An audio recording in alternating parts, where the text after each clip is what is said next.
Have you ever felt your world shift in a single moment? I have. And if you've ever been blindsided by someone you love, you'll understand the ache that still lingers in my heart. My name is Anna, and for most of my life, I believed my family was my anchor. Steady, unbreakable, the one thing I could always count on. We had our quirks, our inside jokes, our Sunday dinners that stretched late into the night. I thought I knew every secret, every scar, every story that made us who we were. But all of that changed with one unexpected phone call. It was a gray, ordinary afternoon, the kind where you expect nothing more than the usual routine. My sister's name flashed on my screen, and I answered with a smile, never suspecting that my life was about to be split into a before and an after.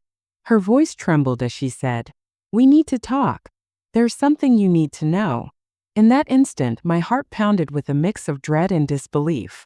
I tried to convince myself it was nothing, just another family squabble that would blow over.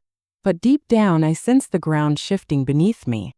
I had no idea that the news waiting for me would unravel everything I thought I understood about my family and about myself. If you've ever wondered how one moment can change everything, let me take you back to the day my world turned upside down. The call came just after lunch, when the house was quiet and the world outside felt far away. I was sorting through a pile of old mail when my phone buzzed, and I saw my sister's name. There was nothing unusual about her calling, but something in the way she said my name made my stomach tighten. "Anna, can you come over? We need to talk. It's important." Her voice was thin, almost fragile, and I could hear the strain behind her words. I tried to keep my tone light, but I could feel a knot forming in my chest. "Is everything okay?" I asked, hoping for reassurance. There was a pause, just long enough to make my heart skip. "Just come, please. You'll understand when you get here." The line went dead before I could ask anything else. As I grabbed my keys and headed to the car, my mind raced through every possible scenario. Was someone sick? Had there been an accident? Was it about mom and dad? My heart pounded as I drove, the familiar streets blurring past the window. I replayed every recent conversation, searching for clues, but nothing made sense. I tried to steady my breathing, telling myself not to jump to conclusions, but the anxiety only grew with every mile. The sky was overcast, and the world seemed to hold its breath as I pulled into my sister's driveway. Her car was already there, along with my brother's. That was unusual. Getting all three of us together on short notice was rare. I sat in the car for a moment, gripping the steering wheel, trying to prepare myself for whatever was waiting inside. "You're overthinking," I whispered, but the words felt hollow. I walked up the path, my footsteps heavy, and rang the bell. The door opened almost immediately, and my sister stood there, her eyes red-rimmed and anxious. She didn't smile. "Come in," she said quietly, stepping aside. The house felt different, tense, as if the walls themselves were bracing for impact. My brother was in the living room, pacing. He looked up when I entered, his expression unreadable. No one spoke for a moment. The silence was thick, pressing in on all sides. I tried to break it with a nervous laugh. "Okay, what's going on? You're scaring me." My sister glanced at my brother, then back at me. "We have news," she said, her voice barely above a whisper. "But you need to sit down." I obeyed, my legs suddenly weak. My mind spun with possibilities, each one worse than the last. Was someone dying? Was there a secret they'd been hiding? I looked from one face to the other, searching for answers, but all I saw was fear. My brother finally spoke, his voice rough. "This isn't easy, Anna. We didn't want to do this over the phone."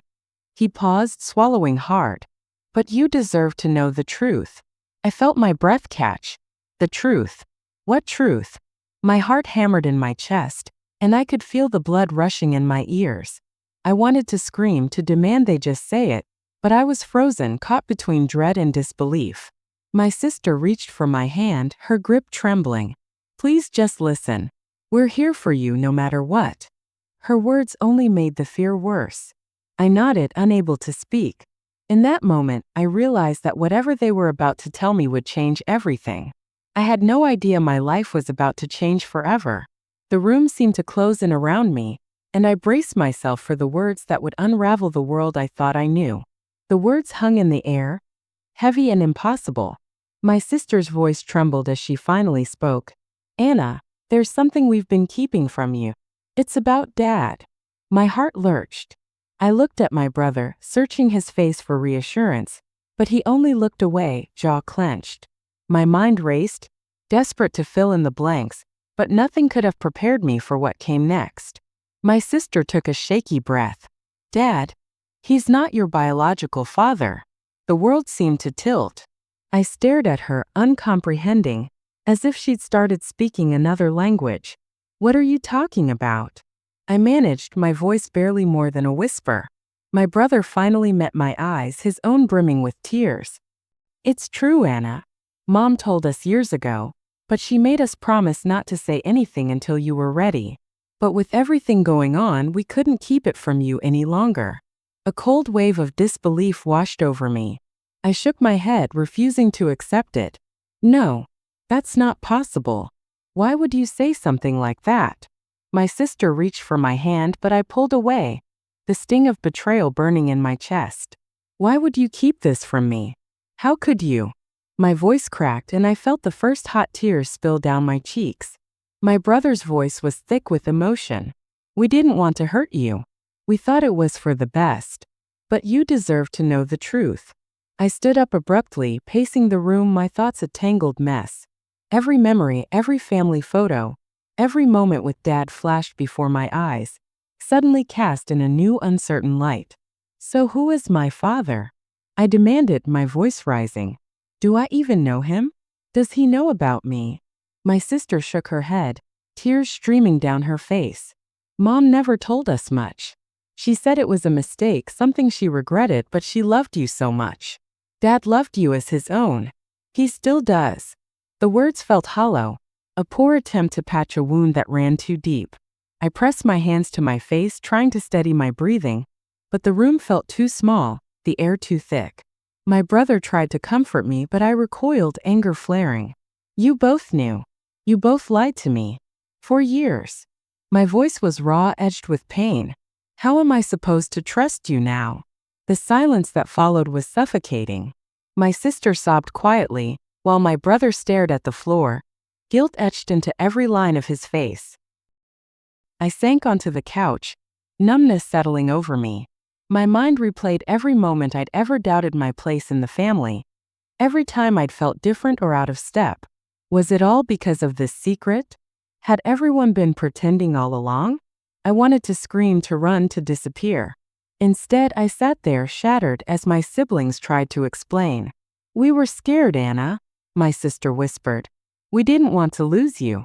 We thought we were protecting you. I looked at her, my anger warring with a deep, aching sadness. You didn't protect me. You broke me. The words hung between us, sharp and final. My brother wiped his eyes, his voice barely audible. We're still your family. Nothing changes that. But everything had changed. I felt unmoored, as if the foundation of my life had crumbled beneath me. I thought of Dad. My dad, the man who'd raised me, taught me to ride a bike, cheered at my graduations. Was he in on this secret too?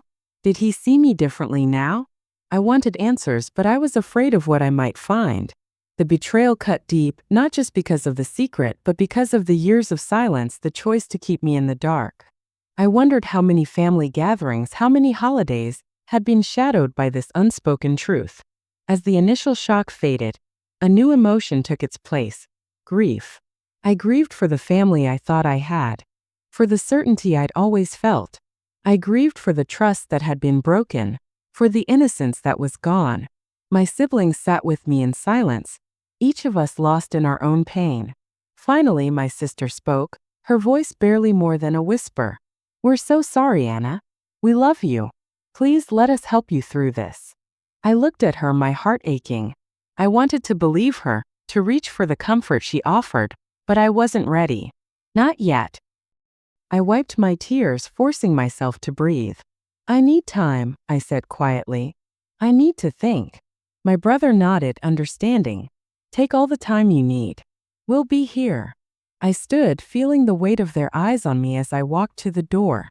I paused, hand on the knob, and looked back at the family I thought I knew. I don't know if I can forgive you, I said, my voice trembling. But I'll try. As I stepped outside, the cool air hit my face, and I realized I was standing at the edge of a new reality. One I never asked for, one I wasn't sure I could survive. But somewhere deep inside, a small voice whispered that maybe, just maybe, this was the beginning of something I needed to face. The days that followed blurred together, each one heavier than the last. I wandered through my routines in a daze, haunted by the revelation that had shattered my sense of self.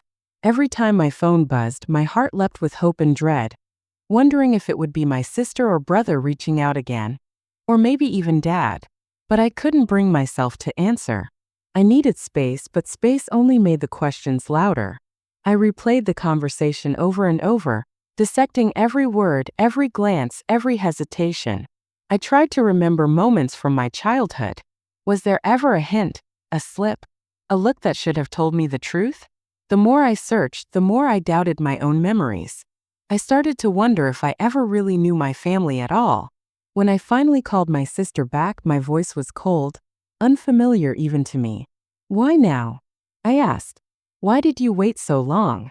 She hesitated, her answer as unsatisfying as before. "We thought it was for the best. We were scared." The words felt like a wall between us, and I realized how deep the divide had grown. Family dinners became battlegrounds. My brother tried to act as a peacemaker, but every conversation seemed to end in shouting or tears. My sister would plead for understanding, but I couldn't give it. I was angry not just at them but at myself for not seeing it sooner. I lashed out, accusing them of robbing me of my identity, of making choices for me that were never theirs to make. One night I confronted my mother. I needed to hear the truth from her lips, to see if she could look me in the eye and admit what she'd done. She sat across from me at the kitchen table, her hands trembling as she poured tea neither of us would drink. "I'm sorry, Anna," she whispered. "I was young. I made mistakes. But I loved you from the moment I knew about you. Your father. He loved you too. He still does." I wanted to believe her, but the pain was too raw. "Did Dad know?" I asked, my voice barely above a whisper. She nodded, tears streaming down her face. "He knew. He chose to be your father. He never saw you as anything less." The words should have comforted me, but instead they stung.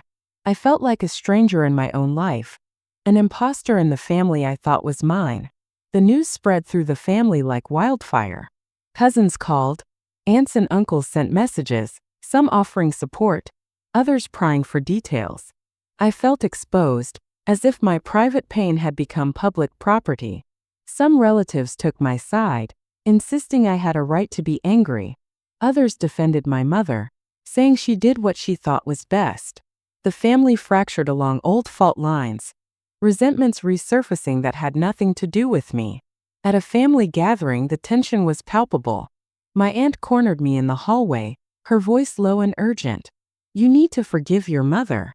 She's been through enough." I stared at her, incredulous.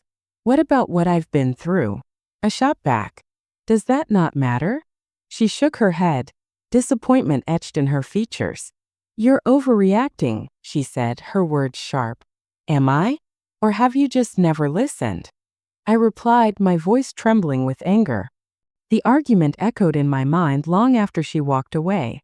I realized how often I'd been told to keep the peace, to put others' feelings before my own. Now I was done being silent, but speaking up only seemed to make things worse. My siblings grew distant, unsure how to help. My mother retreated into herself, guilt and sorrow shadowing her every move. Dad tried to reach out, but I couldn't face him. Not yet. I started avoiding family events, making excuses to stay home. The house felt emptier than ever, the silence a constant reminder of what had been lost. I missed the easy laughter, the sense of belonging I'd always taken for granted. Now, every interaction was fraught with tension, every word weighed down by what we weren't saying.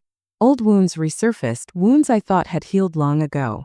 I remembered the time my sister and I stopped speaking for months after a stupid argument, the way my brother always seemed to side with her.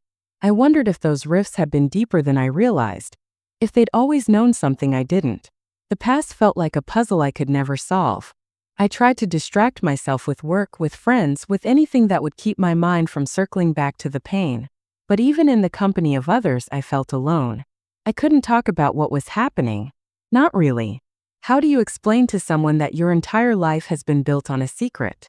That the people you trusted most are the ones who hurt you the deepest? One evening, I found myself driving aimlessly, the city lights blurring past as tears streamed down my face. I pulled over and sat in the darkness, letting the grief wash over me. I thought about running away, starting over somewhere no one knew my name, but I knew I couldn't outrun the truth. It would follow me no matter where I went. The isolation grew, feeding on my anger and sadness. I stopped answering calls, stopped responding to messages. My friends grew worried, but I couldn't bring myself to let them in. I was afraid of their pity, their judgment, their well-meaning advice. I needed to figure this out on my own, even if it meant being alone. But the loneliness was suffocating. I missed my family even as I resented them. I missed the comfort of knowing where I belonged. Now I felt like an outsider, a guest in my own life. I wondered if things would ever go back to the way they were, or if I'd lost something I could never get back. One night, my brother showed up at my door unannounced. He looked tired, older somehow. "Can we talk?" he asked, his voice tentative. I hesitated, but let him in. We sat in silence for a long time before he finally spoke. "I'm sorry, Anna. I know we messed up. I wish I could take it back, but I can't. I just want my sister back." His words broke something in me, and for the first time I let myself cry in front of him. We sat together, the silence between us no longer hostile, but heavy with shared pain. Still, the conflict didn't end there. My mother called, begging me to come home to talk, to try to understand. I wanted to, but every time I heard her voice, the anger flared up again. I didn't know how to forgive her, or if I even wanted to. The family was split, everyone choosing sides, old arguments resurfacing and new ones erupting. It felt like we were all drowning, each of us reaching for something solid to hold on to. I started journaling, pouring my confusion and hurt onto the page. It helped a little. I wrote letters to my parents, to my siblings, to the father I'd never known. I didn't send them, but writing gave me a way to process the chaos inside me. I realized I wasn't just grieving the secret. I was grieving the loss of trust, the loss of certainty, the loss of the family I thought I had. As the weeks passed, the distance between us grew. I saw my siblings less and less, our conversations stilted and awkward. My mother stopped calling as often, her messages growing shorter, more desperate. Dad sent a letter, his handwriting shaky, telling me he loved me no matter what. I read it over and over, trying to believe it. But that was only the beginning. I stood at a crossroads, terrified of what I might discover. The days had stretched into weeks, and the ache in my chest had settled into something sharp and persistent. I couldn't keep living in limbo, haunted by questions that gnawed at me every waking moment. I knew I had to make a choice. Confront my family head-on, walk away from the pain, or dig deeper into the truth that had been hidden from me for so long. The thought of another confrontation made my stomach twist. I replayed every argument, every tearful plea, every moment when I'd felt both loved and betrayed. Was I strong enough to face what came next? Or would the truth only break me further? I spent sleepless nights staring at the ceiling, wondering if I was searching for answers or just more reasons to be angry. One morning I found myself staring at my reflection, searching for traces of the person I used to be. My eyes looked older, harder. I barely recognized myself. What would you do if your whole life felt like a lie? I whispered to the empty room. The silence offered no comfort. I decided I couldn't run from the truth any longer. I needed answers. All of them. I called my mother and asked her to meet me at the park where she used to take us as kids. The air was crisp, the leaves just beginning to turn, and I felt the weight of every season that had passed without me knowing the full story. She arrived, looking smaller than I remembered, her face etched with worry. We sat on a bench, the silence between us thick with everything unsaid. I took a deep breath, steadying my voice. I need answers. All of them. No more secrets. She nodded, her hands trembling in her lap. I'll tell you everything, Anna. I owe you that. Her voice was soft, but there was a resolve in her eyes I hadn't seen before. As she spoke, the pieces of my life began to rearrange themselves. She told me about the man she'd loved before Dad. A brief, passionate affair that ended before she even knew she was pregnant. She told me about the fear, the shame, the decision to keep the truth hidden to protect me. And herself. She told me how Dad had chosen to raise me as his own, never once treating me differently, never letting me feel like I didn't belong. I listened, my emotions a tangled mess of anger, sadness, and reluctant understanding. I wanted to scream at her for the years of lies, but I also saw the pain in her eyes, the regret that weighed on her shoulders. "Why didn't you ever tell me?" I asked, my voice breaking. She reached for my hand, her grip desperate. "I was afraid. Afraid you'd hate me. Afraid you'd leave. I thought I was protecting you, but I see now that I was only protecting myself." Her honesty was both a balm and a wound. I felt a strange sense of relief, as if a burden I didn't know I was carrying had finally been named. But the pain was still there, raw and unyielding. I realized that forgiveness wouldn't come easily, but maybe, just maybe, it was possible. After our conversation, I walked through the park, letting the cool air clear my head. I thought about Dad. My real dad, the man who had chosen me, loved me, raised me. I wondered if I could ever look at him the same way again. I wondered if I wanted to find the man who shared my blood, or if that would only open new wounds. That night, I sat at my kitchen table staring at the phone. I could call my siblings, try to rebuild what had been broken. I could reach out to Dad, tell him I understood, that I still loved him. Or I could walk away, start over, leave the pain behind. The choices felt overwhelming, each one heavy with consequences. I realized that the only way forward was through the truth. I couldn't change the past, but I could choose how to live with it. I could choose honesty even if it hurt. I could choose to face my family, to ask the hard questions, to demand the answers I deserved. As I drifted off to sleep, I felt a flicker of hope. Maybe I wasn't as lost as I thought. Maybe in facing the truth I could finally begin to heal. I couldn't hold back anymore. The weight of the secret, the ache of betrayal, and the endless questions had built up inside me until I felt like I might burst. I needed to face them all. My mother, my siblings, and most of all my father. I needed to see their faces, to hear the truth from their own lips, no matter how much it hurt. I called my sister and told her to gather everyone at our parents' house that evening. My voice was steady, but my hands shook as I hung up the phone. The hours crawled by as I waited, my mind racing with every possible outcome. Would they finally be honest? Would I get the answers I so desperately needed? Or would I leave even more broken than before? I rehearsed what I wanted to say, but when I finally walked through the front door, all my words vanished. The house was quiet, the air thick with tension. My mother sat on the couch, her eyes red and swollen. My sister and brother hovered nearby, their faces drawn and anxious. My father stood by the window, staring out into the darkening yard. I took a deep breath and stepped into the living room. No one spoke. The silence was suffocating. I looked at each of them, searching for some sign of the family I used to know. But all I saw was fear, guilt, and sadness. "I need to know everything," I said, my voice trembling but determined. "No more half-truths. No more secrets. You owe me an explanation." My words hung in the air, sharp and final. My mother's hand shook as she reached for a tissue. "Anna, I'm so sorry," she whispered. "I never wanted to hurt you." I shook my head, anger flaring. "But you did. All of you did. You kept this from me my entire life. How could you?" My voice cracked and I felt tears burning in my eyes. My brother stepped forward, his voice thick with emotion. "We thought we were protecting you. We thought it was better this way." "Better for who?" I shot back. "For me? Or for you? Did you ever stop to think about what I would want? What I deserved to know?" My sister's eyes filled with tears. "We were scared, Anna. We didn't want to lose you. We didn't want to lose each other." I turned to my father, the man who had raised me, loved me, and now felt like a stranger. "Did you know?" I asked, my voice barely above a whisper. He nodded, his eyes shining with unshed tears. "I knew. From the beginning. But you were always my daughter. Nothing could ever change that." I felt my knees buckle, and I sank onto the edge of the couch. "Why didn't you ever tell me? Why did you let me believe a lie?"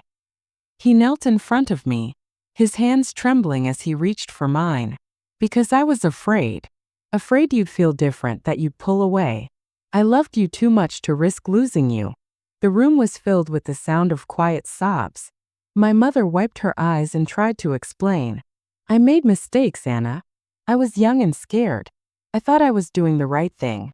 But I see now how wrong I was." I looked at my siblings, searching their faces for understanding. "Did you ever think about how this would feel for me? Did you ever wonder what it would be like to find out this way?" My brother shook his head. Guilt etched into every line of his face. "We were selfish. We thought we were sparing you pain, but we only made it worse." My sister reached for my hand, her grip desperate. "Please, Anna. We love you. We never wanted to hurt you." I pulled my hand away, the pain too raw. "Love isn't supposed to feel like this," I whispered. "Love isn't supposed to be a secret." I realized that the only way forward was through the truth. I couldn't change the past, but I could choose how to live with it. I could choose honesty even if it hurt. I could choose to face my family, to ask the hard questions, to demand the answers I deserved. As I drifted off to sleep, I felt a flicker of hope. Maybe I wasn't as lost as I thought. Maybe in facing the truth I could finally begin to heal.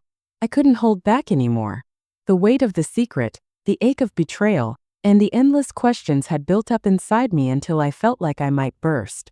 I needed to face them all. My mother, my siblings, and most of all my father. I needed to see their faces, to hear the truth from their own lips, no matter how much it hurt. I called my sister and told her to gather everyone at our parents' house that evening. My voice was steady, but my hands shook as I hung up the phone.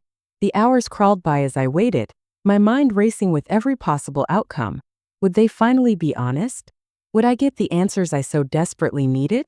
Or would I leave even more broken than before?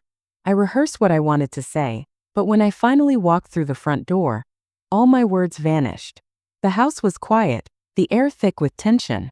My mother sat on the couch, her eyes red and swollen. My sister and brother hovered nearby, their faces drawn and anxious. My father stood by the window, staring out into the darkening yard.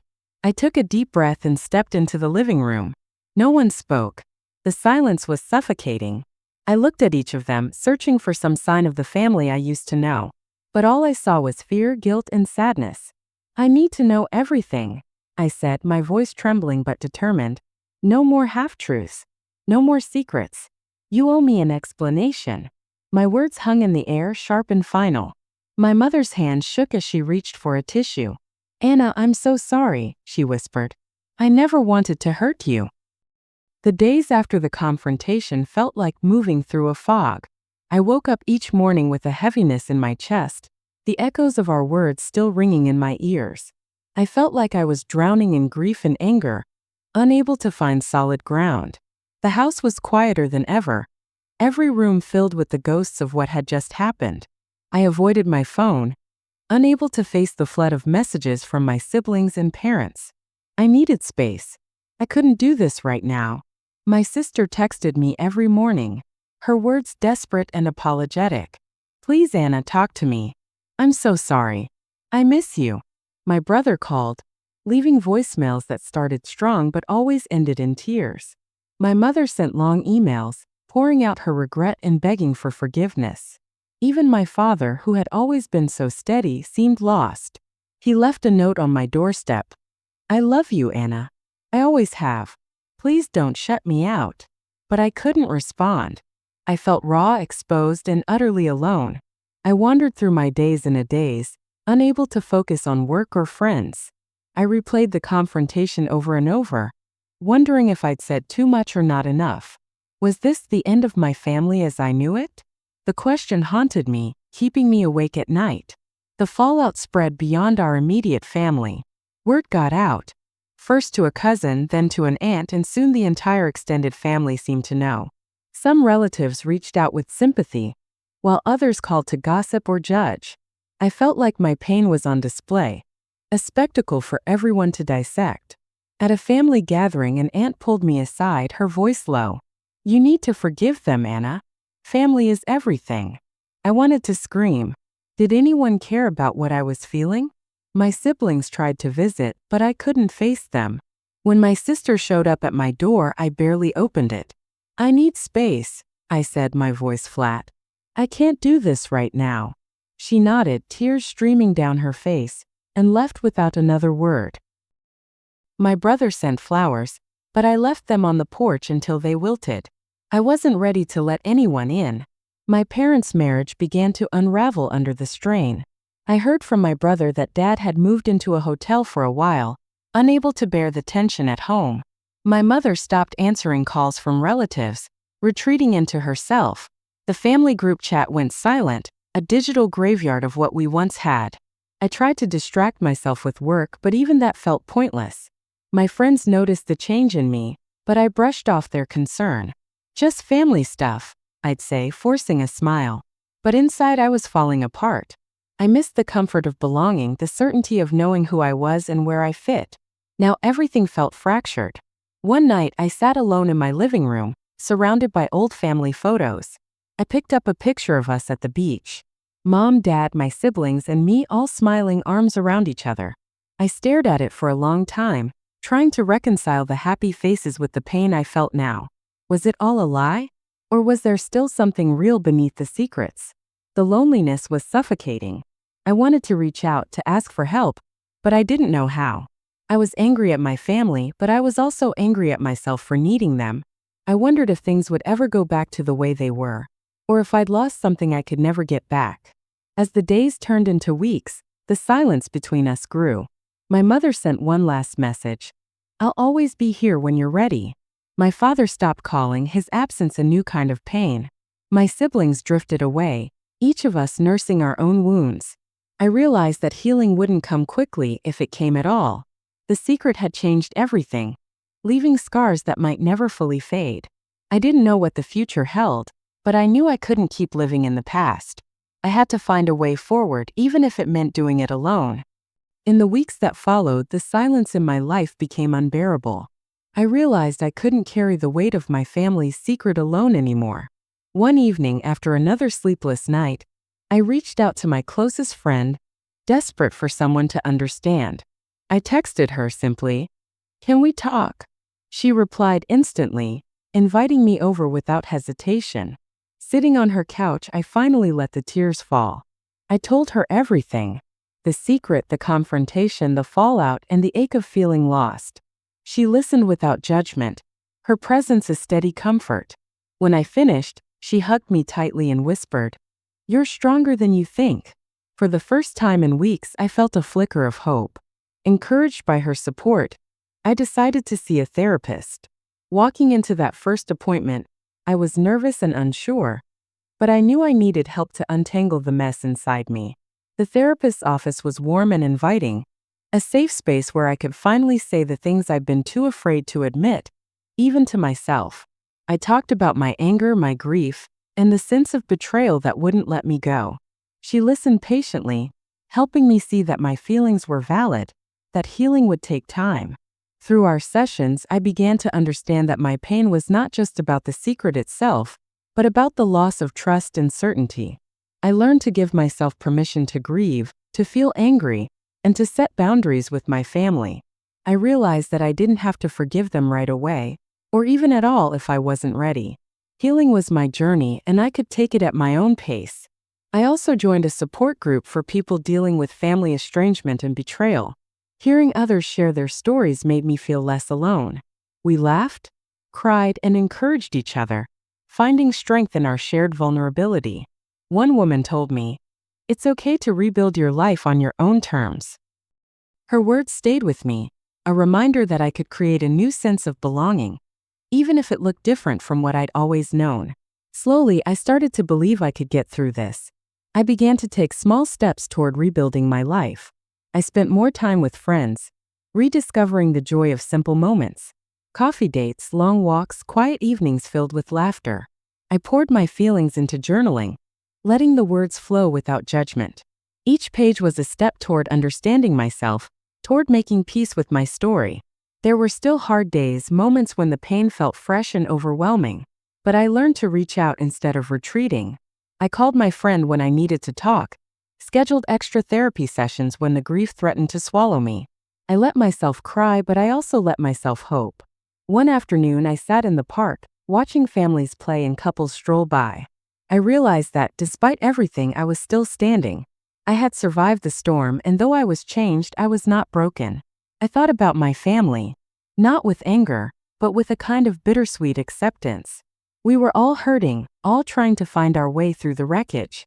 I began to see that my story wasn't just about loss, but about resilience. I had faced the truth, no matter how painful, and I was still here. I was learning to trust myself again, to believe in my own strength. And as I looked toward the future, I felt a quiet sense of hope. Maybe, just maybe, I could build something new from the ashes. Just when I thought things couldn't get worse, life found a way to test me again. I was finally starting to feel a little lighter, finding comfort in my new routines and the support I'd built around me. I was even considering reaching out to my family, maybe to start the slow process of rebuilding. But then, out of nowhere, my phone rang one evening. It was my brother, his voice tight and urgent. "Anna, there's something else you need to know." My heart dropped. I braced myself, but nothing could have prepared me for what he said next. Apparently, the story about my biological father wasn't as simple as I'd been told.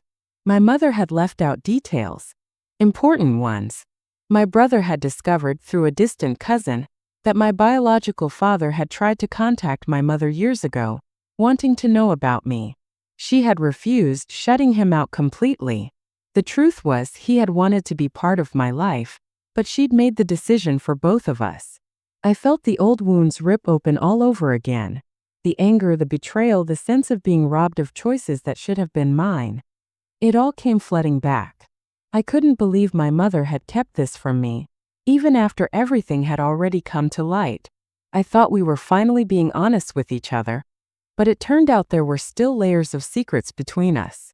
I confronted my mother, my voice shaking with hurt and disbelief. "Why didn't you tell me? Why did you keep this from me, even now?" She broke down, admitting she was afraid. Afraid I'd leave, afraid I'd love him more, afraid of losing me altogether. Her tears did little to soothe the ache in my chest. I realized that once again I was left to pick up the pieces of a story I never asked for. The fallout was immediate.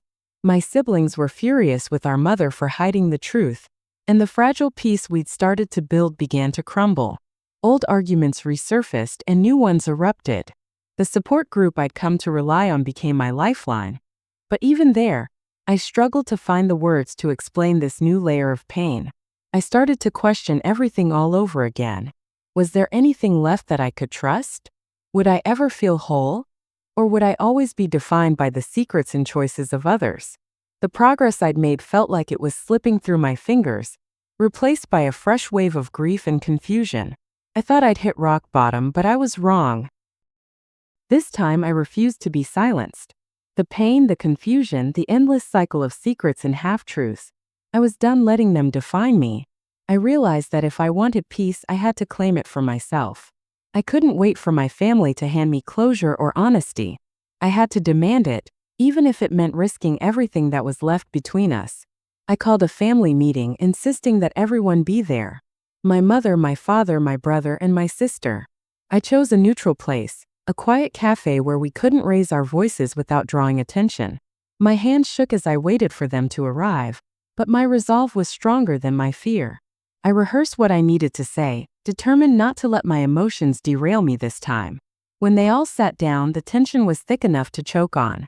My mother looked exhausted, my father anxious, my siblings wary. I took a deep breath and began, my voice steady and clear. I deserve the truth. And I deserve respect. I'm not a child anymore. I need you all to be honest with me, completely, for the first time. My mother's eyes filled with tears, but I didn't let her interrupt. No more secrets. No more protecting me from the truth. I want to know everything. About my father, about the choices you made, about why you kept me in the dark for so long. I need to hear it from each of you, and I need you to listen to how it's affected me. My father reached for my hand, his voice trembling. "Anna, I never wanted you to feel like you didn't belong. I love you and I always will. I was afraid that if you knew, you'd see me differently. I thought I was doing the right thing, but I see now how much it hurt you." I nodded, tears stinging my eyes, but I held my ground. "I do see you differently, but that doesn't mean I don't love you. I just need you to be real with me. I need to know that I can trust you, even if the truth is painful. My brother spoke next, his voice raw. I'm sorry, Anna. I should have told you sooner. I was scared too. I didn't want to lose you. But I realize now that keeping secrets only pushed you away. My sister wiped her eyes, her voice barely above a whisper. I thought I was protecting you, but I was really protecting myself. I'm sorry for that. I want to make things right if you'll let me. I turned to my mother, the person whose choices had started this chain of pain. Why did you keep so much from me? Why did you decide I didn't need to know my real father wanted to be part of my life? She broke down, her shoulders shaking. I was terrified, Anna. I thought I'd lose you. I thought you'd hate me. I made mistakes. So many mistakes. I can't change the past, but I want to be honest now if you'll let me. I listened to each of them, letting their words wash over me. For the first time, I felt like they were truly seeing me. Not as someone to protect or manage, but as a person with her own needs and pain.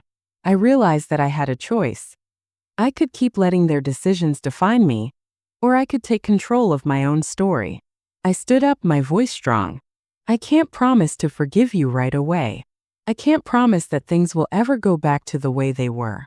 But I can promise that I'm going to live my life honestly from now on. I'm going to find out who I am, with or without your approval. I'm going to reach out to my biological father if I can. I need to know where I come from, and I need to do it for myself. My family sat in stunned silence. My mother sobbed quietly. My father nodded in understanding. My siblings looked both relieved and afraid. But I felt lighter than I had in months. In that moment, I finally took control of my own story. I left the cafe with my head held high, my heart pounding with a mix of fear and hope. I didn't know what would happen next. If my family would heal, if I would find the answers I was looking for, or if I would have to build a new life from scratch. But I knew that I was done living in the shadows of other people's choices. That night, I sat down and wrote a letter to my biological father. I didn't know if he would ever read it, or if he would want to know me, but I needed to try. I needed to take that step for myself, to reclaim the parts of my life that had been hidden from me for so long. As I sealed the envelope, I felt a sense of peace I hadn't known in a long time. I was scared, yes, but I was also proud. Proud of the woman I was becoming, proud of the strength I'd found in the midst of chaos. I knew the road ahead would be hard, but for the first time it was my road to walk. I had faced my family, demanded the truth, and chosen to move forward on my own terms. No matter what happened next, I knew I would never be silenced again. For the first time in a long time, I felt free. The weight that had pressed on my chest for months began to lift, replaced by a quiet sense of relief. I had spoken my truth, demanded honesty, and set boundaries that protected my heart. The days that followed were not without pain, but they were filled with a new kind of hope. A hope that I could build a life on my own terms, no longer defined by secrets or fear. My family and I began to find a new rhythm. We weren't the same, and maybe we never would be, but there was a fragile honesty between us now. My mother and I spoke more openly, sometimes through tears, sometimes through long silences, but always with a willingness to listen.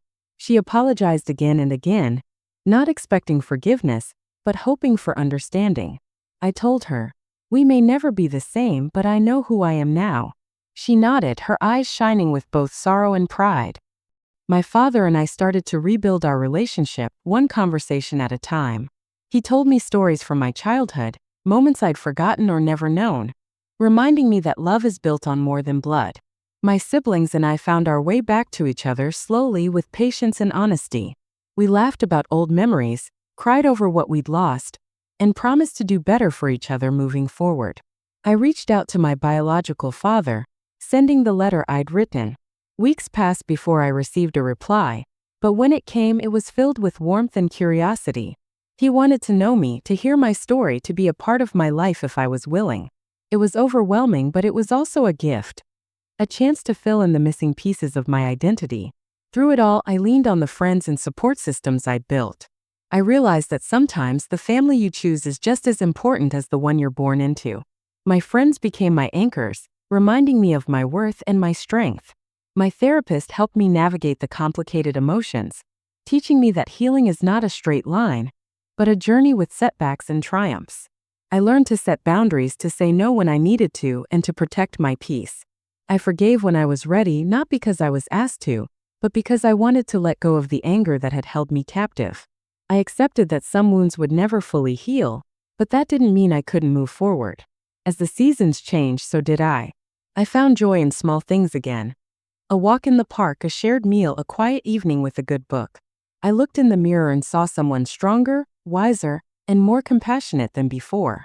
I was no longer defined by the secrets of my past, but by the choices I made for my future. Closure didn't come all at once, but in gentle waves. I realized that peace wasn't about forgetting what happened, but about accepting it and choosing to live fully anyway. I was empowered not because my family was perfect, but because I had found the courage to be honest with them and with myself. I knew there would still be hard days, moments of doubt or sadness, but I also knew I could face them. I had survived the storm and I was still standing. My story was my own now, and I was finally ready to live it. Life didn't go back to normal, but maybe that was a good thing. The old version of normal had been built on secrets and silent pain, and I realized I didn't want to return to that place. Instead, I found myself navigating a new reality, one where honesty and self-respect guided my choices. My relationships with my family were different. More cautious, sometimes awkward, but also more real. We spoke less often, but when we did, our conversations were honest, even if they were hard. My mother and I continued to rebuild our connection step by step. There were days when the past felt too heavy, but there were also moments of genuine closeness. She would sometimes say, "I'm proud of how far you've come," and I could see she meant it. My father and I found a quiet understanding. We didn't need to talk about everything. Sometimes just sitting together in silence was enough. My siblings and I learned to laugh again, but we also respected each other's boundaries in a way we never had before. Reaching out to my biological father opened a new chapter in my life. We exchanged letters, then phone calls, and eventually met in person. It was strange and emotional, but it gave me a sense of closure I hadn't expected. I realized that family could be chosen, discovered, and built, not just inherited. New opportunities began to appear. I started volunteering at a local support group for people dealing with family estrangement. Sharing my story helped others, and their stories helped me. I found purpose in helping people find their own strength just as I had. I also learned to set boundaries and put myself first, something I'd struggled with my entire life. I said no when I needed to, and yes to things that brought me joy. There were challenges, of course. Some relatives never understood my choices, and a few relationships faded away. But I accepted that not everyone would stay in my life, and that was okay. I focused on the people who supported me, who respected my journey, and who loved me for who I was. Looking back, I saw how much I had changed. I was no longer the person who kept quiet to keep the peace. I was stronger, more compassionate, and more honest, with myself and with others. The pain of the past hadn't disappeared, but it no longer controlled me. I had learned to live with it, to grow from it, and to move forward. In the end, the aftermath wasn't about returning to what was lost, but about embracing what could be. I was proud of the person I had become, and I looked to the future with hope, knowing that I could face whatever came next. If you're going through something like this, know that you're not alone. I used to believe that my pain was unique, that no one could possibly understand the confusion, anger, and heartbreak that comes from family secrets and betrayal. But as I've shared my story and listened to others, I've realized that so many of us carry hidden wounds. We all have moments when the ground shifts beneath our feet, when the people we trust most let us down, and when we're forced to question everything we thought we knew. What I've learned is that sometimes the hardest moments lead to the greatest growth. It's easy to feel lost or broken when your world falls apart, but those moments can also be the beginning of something new. I discovered strength I didn't know I had. I learned to set boundaries, to speak up for myself, and to choose honesty even when it was painful. I found out that healing isn't about forgetting what happened or pretending it didn't hurt. It's about accepting the truth, grieving what was lost, and giving yourself permission to move forward. If you're struggling with family conflict or betrayal, I hope you'll give yourself grace. It's okay to feel angry, sad, or confused. It's okay to take your time to process, to ask for help, and to protect your heart. You don't have to have all the answers right away. Healing is a journey, not a destination, and it's different for everyone. I also hope you'll remember that you have the right to your own story. You are not defined by the choices or secrets of others. You get to decide what kind of relationships you want, what boundaries you need, and what kind of life you want to build. Sometimes the family we choose, our friends, our mentors, our communities, can be just as important as the family we're born into. If you're facing a crossroads, ask yourself, what would you do if you were in my shoes? Would you choose to confront the truth, even if it hurts? Would you walk away to protect your peace? There's no right or wrong answer. Only what feels true to you. Above all, I want you to know that hope is possible. Even in the darkest moments, there is a way forward. You are stronger than you think, and you deserve honesty, respect, and love. My story isn't perfect, and my healing isn't finished, but I'm proud of how far I've come. And I believe you can find your own strength too. Thank you for listening to my story. I hope it brings you comfort, courage, and the reminder that you are never alone. Have you ever faced a family betrayal? Share your story below. I read every comment, and I know how much it means to feel heard and understood. Your experiences matter, and you never know who might find comfort or hope in your words. This channel is a safe space for anyone who's ever felt lost, hurt, or alone because of family secrets or conflict. We're in this together, and your voice is an important part of this community. If this story resonated with you, please like, subscribe, and share it with someone who needs to hear it. Maybe you know a friend who's struggling with their own family challenges, or maybe you just want to help others feel less alone. Every share helps us reach more people who need support and understanding. I truly believe that we are stronger when we support each other. Your comments, your stories, and your encouragement make this community what it is. A place of healing, honesty, and hope. Don't be afraid to reach out, to ask for help, or to offer a kind word to someone else. You never know the difference you might make in someone's life. You're stronger than you think. No matter what you're facing, you have the power to heal, to grow, and to create a future that feels true to you. Thank you for being part of this community, for sharing your journey, and for reminding me, and each other, that none of us are alone. I can't wait to read your stories and continue this journey together.